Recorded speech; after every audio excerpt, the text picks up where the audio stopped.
E hoje nós vamos refletir aqui um pouquinho sobre a lição do amigo Emmanuel, que se encontra no Palavras de Vida Eterna, lição 33, Acalma-te.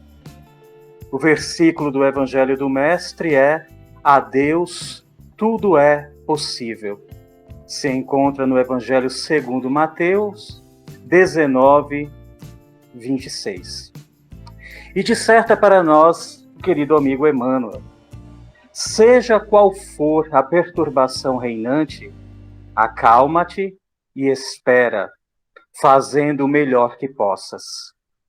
Lembra-te de que o Senhor Supremo pede serenidade para exprimir-se com segurança.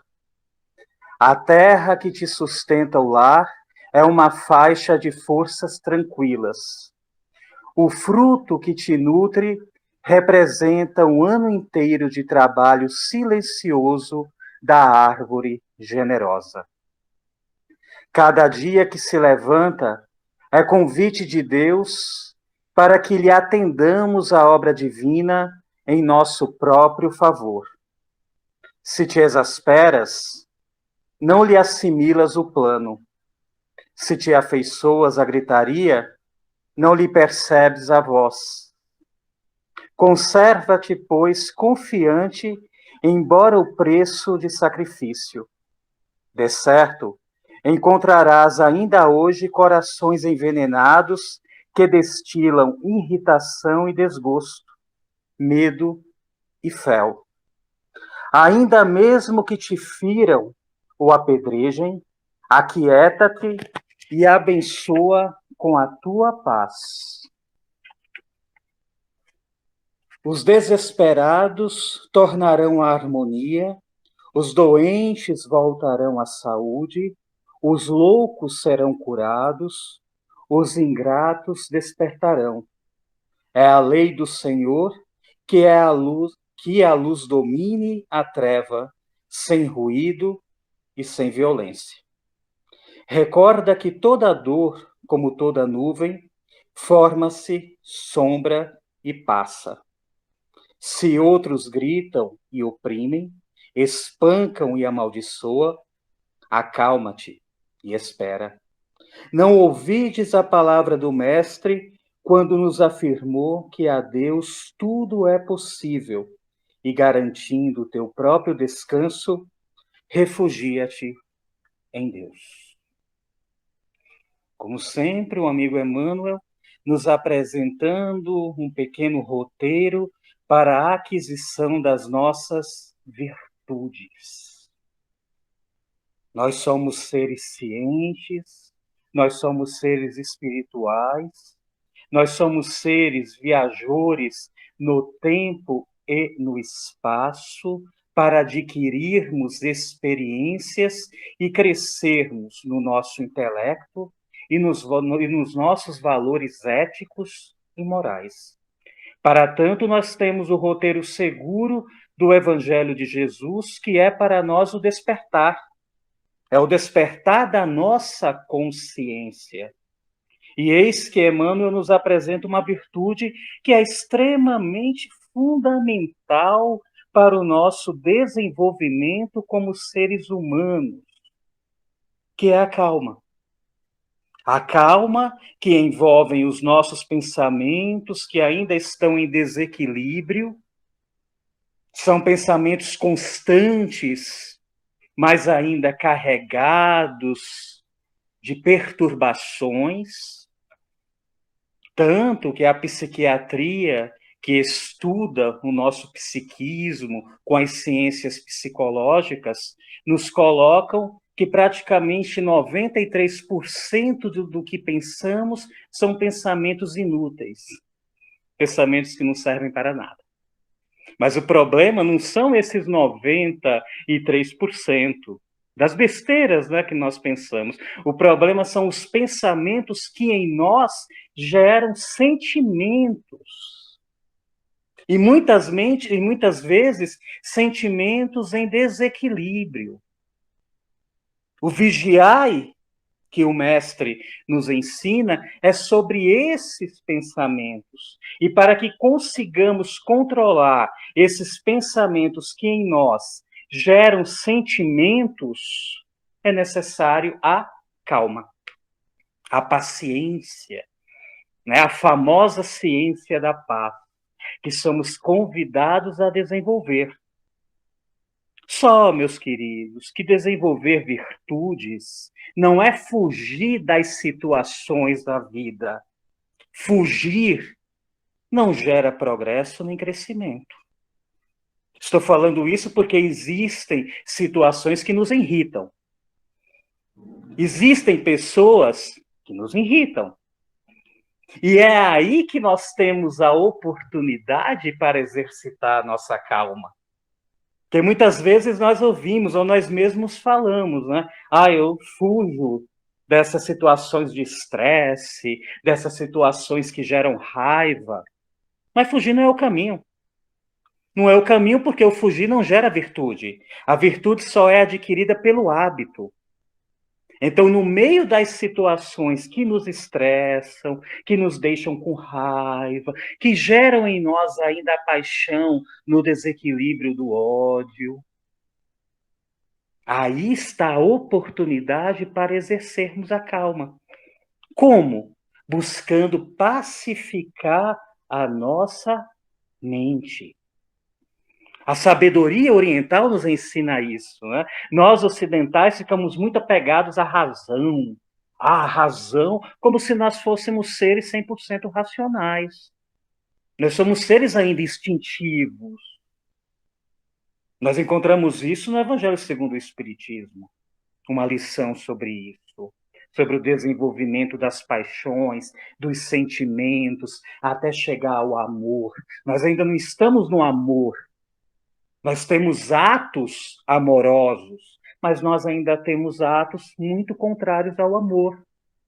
E nós temos que reconhecer isso em nós para podermos nos trabalhar. O maior inimigo que nós temos é nós mesmos. A sabedoria cristã nos ensina isso, a sabedoria oriental nos ensina isso.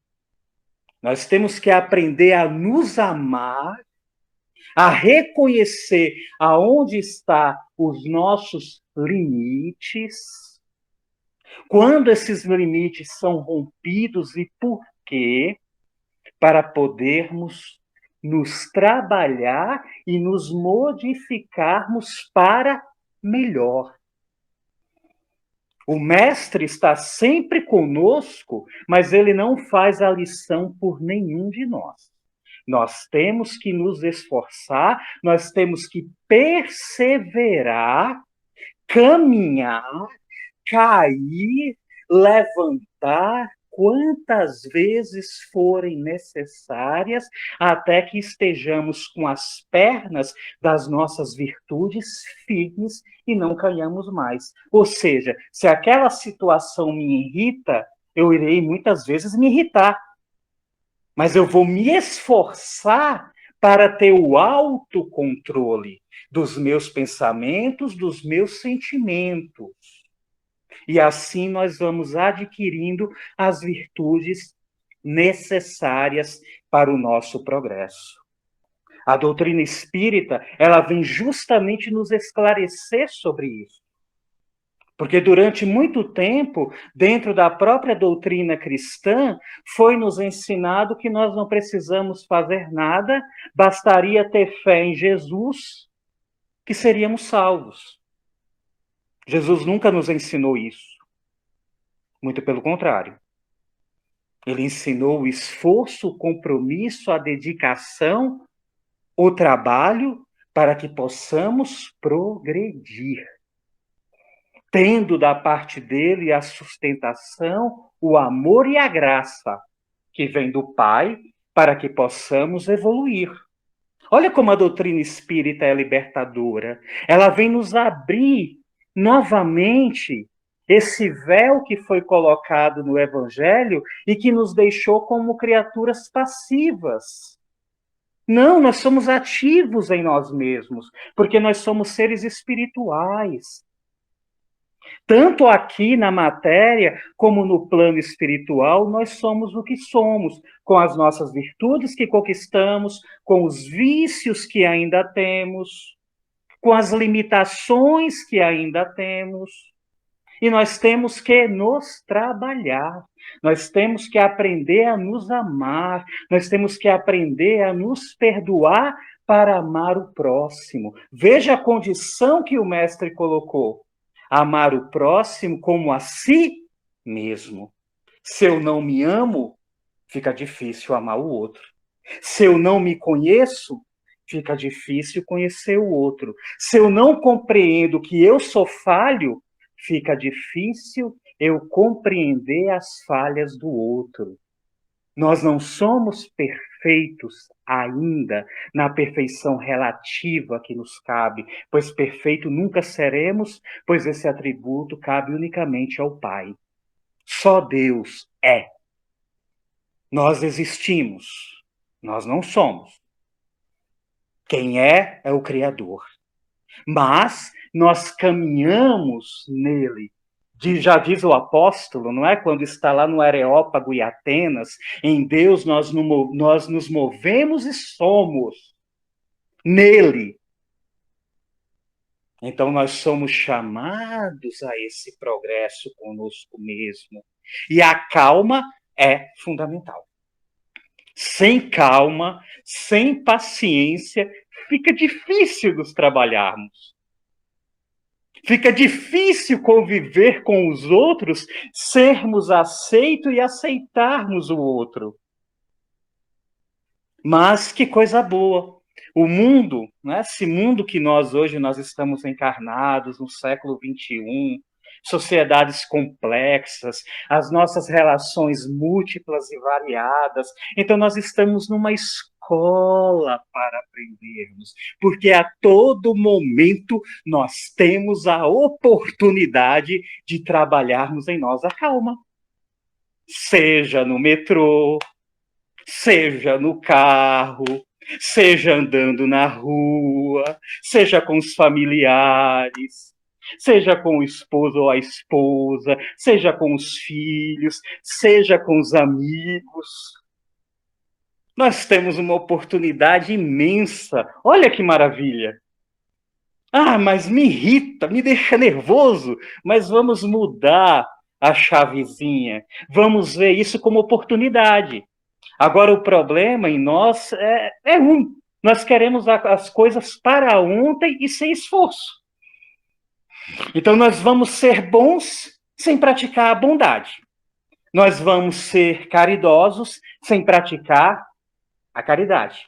Nós vamos ser tolerantes sem praticar a tolerância. Nós vamos ser calmos sem praticar a calma. Isso é impossível. Não é possível adquirir virtude sem o hábito.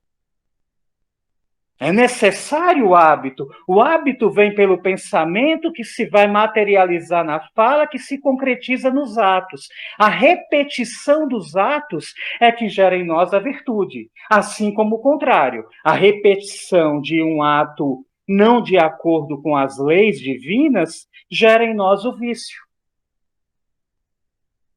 Por exemplo, a mentira. A mentira é um vício. Como nós vencemos a mentira? Sendo sinceros. Mas podemos ser sinceros a todo momento? Não, porque nós vamos criar problema. Então nós temos que desenvolver em nós o bom senso. Olha uma capacidade que nós temos, o bom senso. Se eu sei que o que eu vou falar pode ofender, por que eu vou falar? Por que eu vou dizer o que eu estou pensando? Não há necessidade. Não há necessidade. Então nós temos sempre que dosar em nós. Não é ser verdadeiro demais, não é ser verdadeiro. É estarmos em desequilíbrio e sermos desagradáveis. Então nós temos que em nós nos trabalharmos, aprendermos o momento de falar. Por isso que a sabedoria diz que nós temos 2 ouvidos e uma boca, para escutar melhor e depois falar. Olha que coisa interessante. Sermos, para nos desenvolvermos. Nós não estamos sós.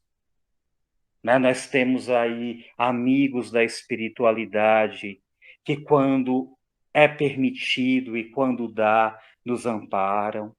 Nós temos o nosso mentor, que devemos estar dóceis para ouvirmos os seus conselhos. Nós temos um mestre que nunca nos abandona. E nós temos as pessoas maravilhosas que aparecem na nossa vida para aprender, nos ensinar. Mas para tudo isso é necessário, primeiramente, pacificarmos. Buscarmos essa calma.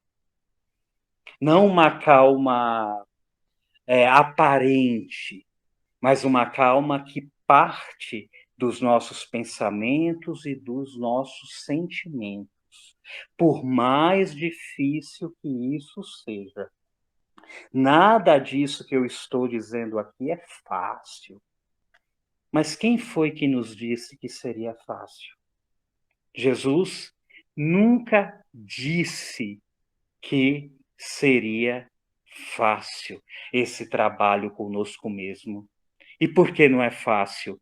Porque na nossa jornada evolutiva, criados simples e ignorantes, em um momento que nós desconhecemos, lá no passado, nós viemos nesse planeta galgando experiências que nos cristianizaram assim no egoísmo e no nosso orgulho. Duas paixões que é difícil vencer. E para vencer, nós temos que renunciar a nós mesmos. Olha o ensinamento de Jesus. Renunciar a nós mesmos. Sem a renúncia não existe calma. Sem calma não existe as virtudes necessárias para o nosso progresso, porque nós não vamos ter paciência para perseverar nelas. É necessário o quê? É necessário a paciência, a pacificação. Por quê? Porque esse caminho é feito com quedas. Ainda é feito com quedas. O orgulho em nós é muito forte. Está arraigado ainda em nós. Ah, isso é o mal? Não. Não vamos pensar em bem e mal. Aconteceu na nossa evolução. Estou falando do nosso planeta porque desconheço a evolução nos demais. Aqui, nós evoluímos adquirindo o egoísmo e o orgulho. O egoísmo que nos fez lá à tarde sobreviver. Imagine em tempos escassos, de comida escassa, nós tínhamos que pegar a nossa parte. E o orgulho vinha dessas conquistas. Repetidas, reencarnação sobre reencarnação. Ora, nossa espécie está nesse planeta há 200 milhões de anos. Como seres agregários de sociedade há uns 5.000 anos. Como seres que desenvolveram a escrita há 3.500 anos. Olha como as nossas conquistas de progresso são recentes, mas a nossa existência é muito longínqua para o nosso tempo e espaço aqui na Terra. 200 milhões de anos não é um ano. É muito tempo. Imagina o que nós fomos adquirindo. Até que um dia estávamos mais preparados, numa época de muita violência, mas esse mestre amoroso disse: não, chegou a hora de eu descer até ele. Então eu vou até esses meus irmãos, essas minhas irmãs, para eu ensinar o caminho para eles se desenvolverem e conhecerem a Deus, o Pai, o Criador, o ser amoroso que nos dá a existência. Há 2.000 anos. Aí como é que em 2000 anos nós vamos adquirir todo esse desenvolvimento? Pensemos no amigo Emmanuel. Emmanuel nos conta lá, há 2000 anos, o encontro que ele teve com Jesus, e ele mesmo fala, se naquele encontro com Jesus ele tivesse percebido a quem ele estava se dirigindo, ele teria poupado séculos e séculos de dor e sofrimento. Mas o orgulho de raça, por ser um romano orgulhoso, lhe cegou os olhos espirituais e ele não aproveitou o encontro com Jesus. E ele colheu dor e sofrimento por séculos e séculos. É ele que nos narra essa experiência. Isso nos faz lembrar Santo Agostinho. Eu tenho medo do Senhor que passa. Ou seja, nós estamos tendo o nosso encontro com Jesus. Nós não podemos desperdiçar esse momento. Porque nós já temos experiência de outros que desperdiçaram esse momento e colheram muita dor e muito sofrimento. Isso não é para amedrontar. Isso é para nos esclarecer. Certa vez perguntaram ao Chico: Chico, quem são os espíritas? E Chico, meditando, buscou o auxílio do amigo Emmanuel, e Emmanuel esclareceu: nós, os espíritas, somos os cristãos que fracassaram até agora. E se olharmos a nossa história, nós vamos entender por que fracassamos. Por que nos entregamos ao egoísmo, à violência, à idolatria, a um evangelho não vivenciado, mas só falado e muitas vezes usado para acusar os outros.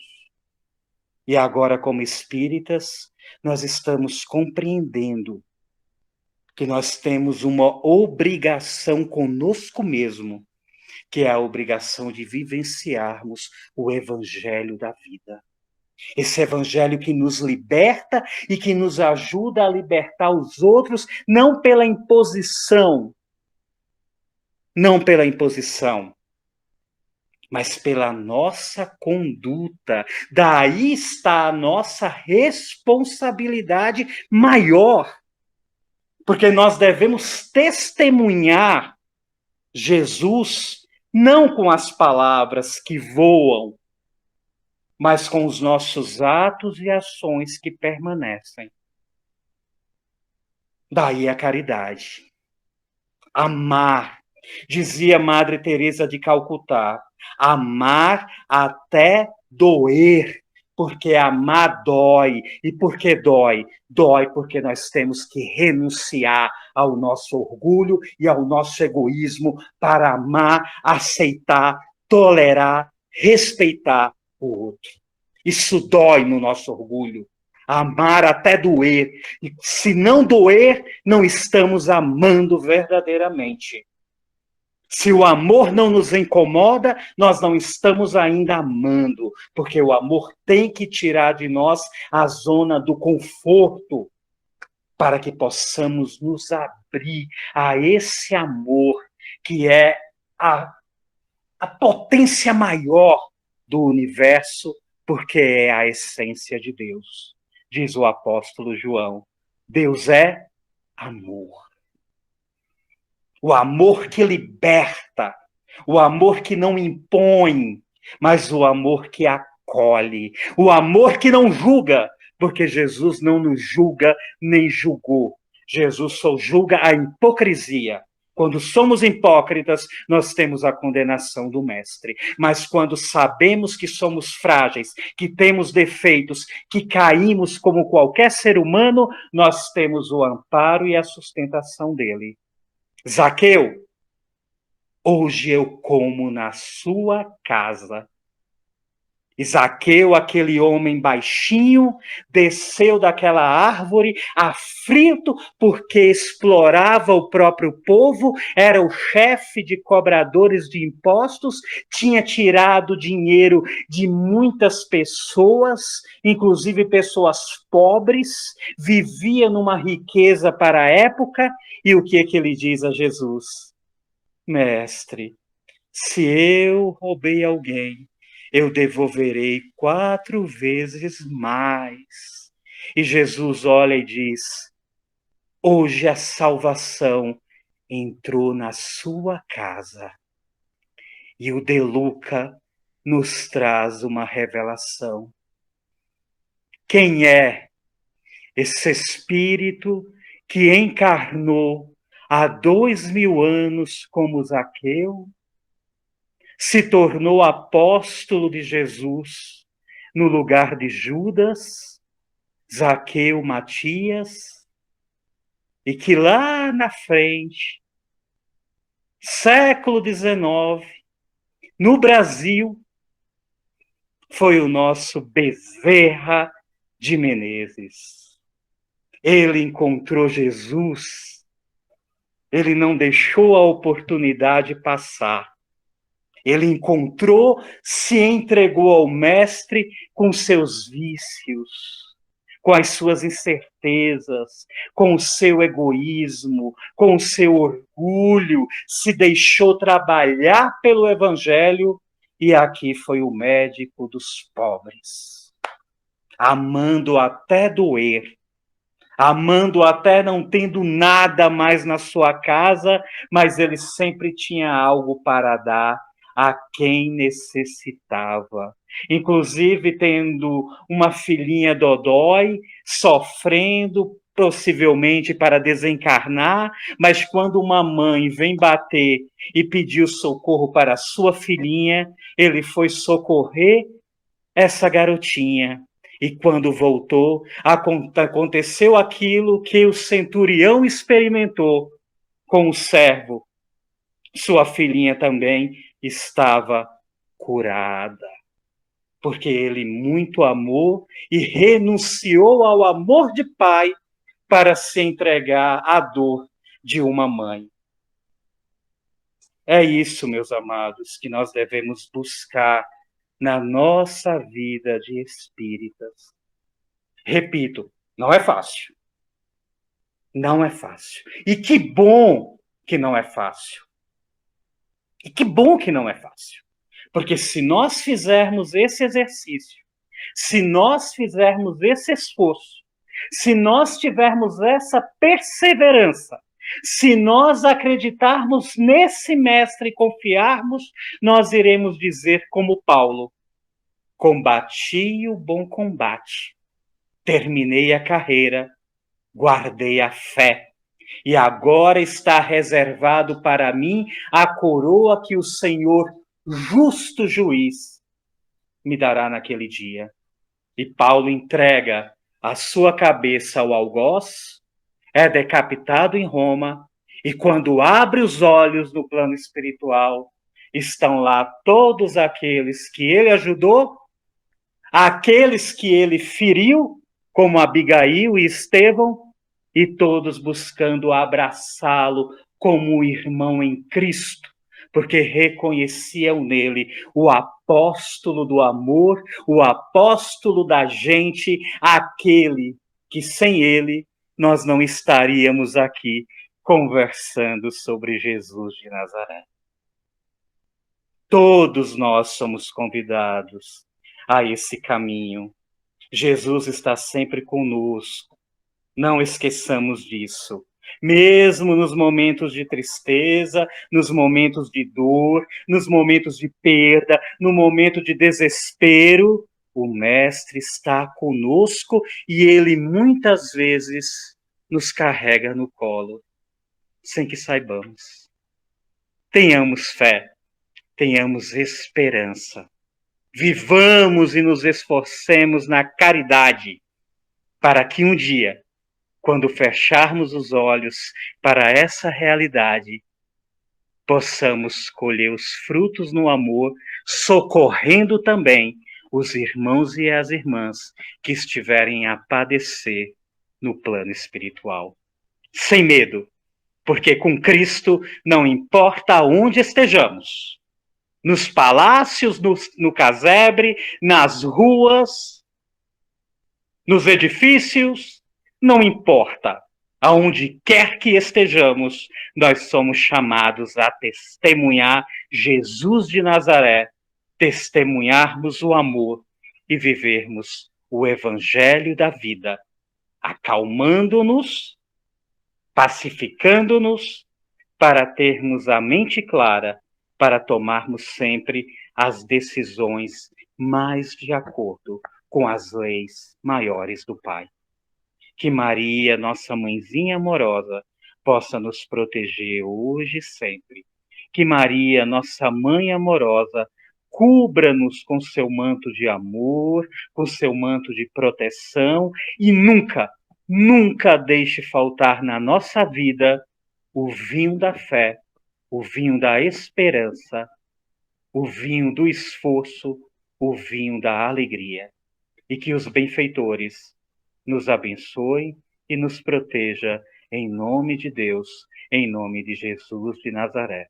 Muita paz a todos.